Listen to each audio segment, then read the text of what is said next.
बागेश्वर जिले में बंदर भगाओ खेती बचाओ अभियान तेज होता जा रहा है। आगामी 10 फरवरी को बैजनाथ में विशाल प्रदर्शन की तैयारी की जा रही है। इसी दिशा में सिविल सोसाइटी के सदस्य तथा खेती बचाओ अभियान के सदस्यों ने बागेश्वर में पत्रकारों से वार्ता की। उन्होंने बताया कि खेती तभी बचेगी जब बंदरों को वापस जंगलों में भेजा जाएगा। अभियान के संयोजक अधिवक्ता डी जोशी ने कहा कि बीते कई सालों से बंदरों को भगाने की मांग की जा रही है। बंदरों के आतंक के कारण किसान, व्यापारी तथा आम जनता, बच्चे, महिलाएं बेहद परेशान हैं, लेकिन सरकार तथा विभाग इस दिशा में कुछ भी करने को तैयार नहीं है। सामाजिक कार्यकर्ता हरीश जोशी ने कहा कि यह जनता की मांग है तथा जनता द्वारा ही लड़ी जा रही है। इस संबंध में सरकार को ठोस कार्य योजना तैयार करनी होगी। उन्होंने कहा कि जनता इस संबंध में अब निर्णायक संघर्ष के लिए तैयार है। बंदरों के आतंक से तो सब व्यक्ति परेशान हैं, चाहे वो किसी दल से हो या किसी समुदाय से हो, तो इसलिए यह बहुत बड़ा मुद्दा है। और आज कत्यूर घाटी गरुड़ से 15 जनवरी 2024 को उत्तरायणी से शुरू हुए यह अभियान, जो अब जन अभियान के रूप में बन चुका है, ये 14 जो ये चल रहा है अभियान पूरे ज़िले में चल रहा है। कत्यूर घाटी के गरुड़ में 10 फरवरी 2024 को दिन में 11:30 बजे वहाँ पर एक बहुत विशाल जनसभा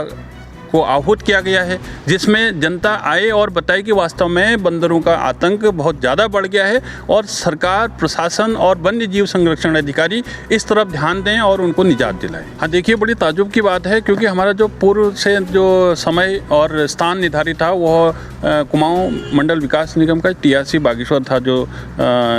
तहसील रोड पर है। लेकिन जैसे हम यहाँ पहुँचते हैं तो हमारे रिसेप्शन प्रबंधक से कहा जाता है कि क्या आपने इस बात की सूचना LIU को पहले पूर्व में दी है, नहीं तो DM साहब का हमें जो है एक बहुत बड़ा सा नोटिस आ जाता है। तो तब मैं एक कानून का विद्यार्थी होने के नाते, मैं एडवोकेट हूँ, हाईकोर्ट में प्रैक्टिस करता हूँ, तो मुझे ये बड़ा सरप्राइजिंग लगा कि आपको कोई सभा या बैठने के लिए आप LIU को पहले सूचित करेंगे, नहीं तो सभा नहीं हो पाएगी। और बंदरों जैसे सेंसिटिव मुद्दे पर हम यहाँ पर ये जतलाना चाह रहे थे कि भाई इसमें विभाग है, वन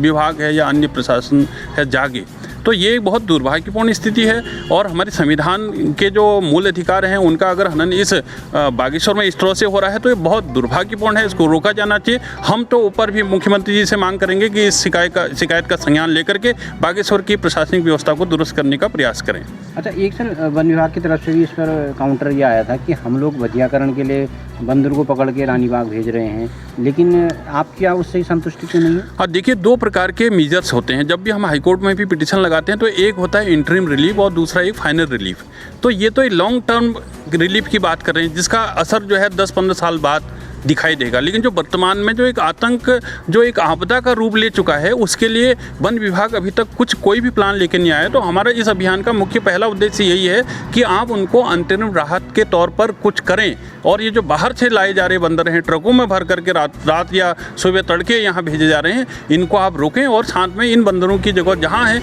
ये जंगली हैं तो जंगल में इनको डालिए ताकि लोग इसे राहत पा सकें। ये तो आपकी शिकायत होगी, तो आपके पास कोई प्लान है, कोई समाधान आप सुझाना चाहेंगे प्रशासन? हाँ, जहाँ तक समाधान का सवाल है, ऑलरेडी मतलब इस संबंध में दिल्ली हाई कोर्ट ने 2007 में न्यू फ्रेंड्स कॉलोनी में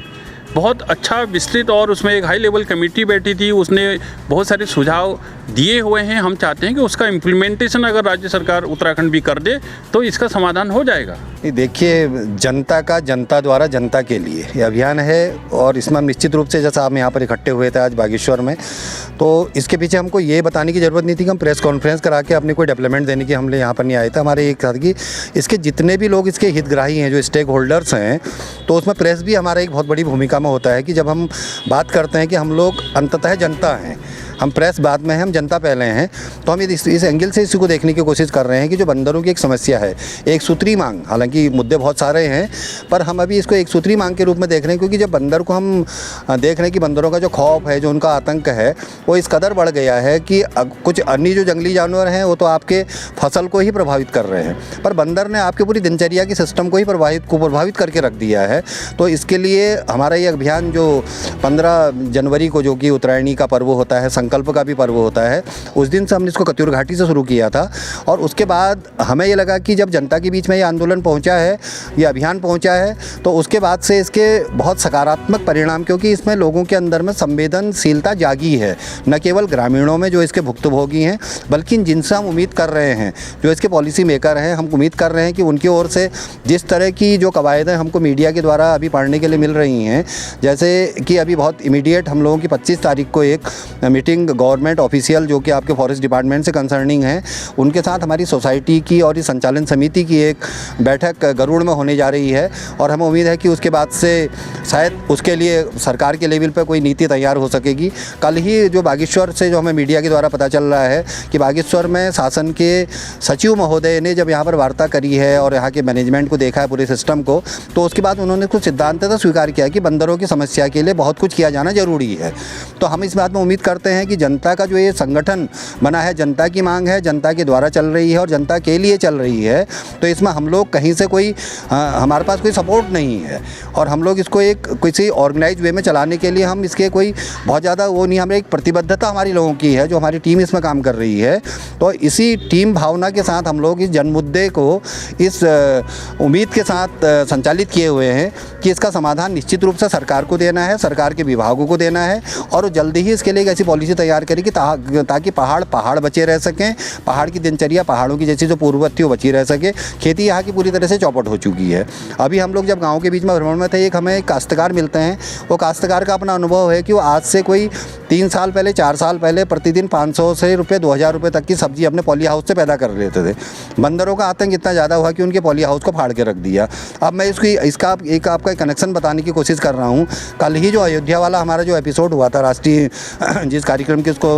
संज्ञा दी गई, उसके बाद से हमारे प्राइम मिनिस्टर दिल्ली में जाके घोषणा करते हैं कि सूर्योदय योजना के अंतर्गत पूरे देश के भीतर में 1 करोड़ घरों के ऊपर से आपके सोलर पैनल्स लगाए जाएंगे और हम भी कहीं ना कहीं हो सकते, हम ये मान के चलते हैं कि उत्तराखंड के हिस्से में भी कुछ सोलर पैनल आएंगे। क्या हम इन बंदरों के आतंक के बीच में इस बात की उम्मीद कर सकते हैं कि जो छतों के ऊपर सोलर पैनल रखे जाएंगे वो सोलर पैनल सुरक्षित रहेंगे या वो अपने जो लक्ष्यों के आधार पर जो इलेक्ट्रिसिटी प्रोड्यूस कर पाएंगे? तो इन बंदरों की स्थिति में जबकि एक पड़ोसी दूसरे के पड़ोसी से छत में बंदर भगाने के लिए पत्थर मारा करता है, तो ऐसे में सोलर पैनल कैसे सुरक्षित रहेंगे? तो बहुत सारी सरकारी योजनाएं, उनके धरातल पर क्रियान्वयन किस तरह से होगा? तो हम तो चाह रहे हैं कि बंदरों का ये आतंक यहाँ से हटे। तो इसी नीति के अंतर्गत में काम करते हुए आगे को जंगली जानवरों की समस्या है, पहाड़ को जो पहाड़ की नीतियाँ बन रही हैं वो पहाड़ के लोगों के आवश्यकता के आधार पर बन के आएँ, ये हमारा इस पूरे अभियान का एक उद्देश्य है।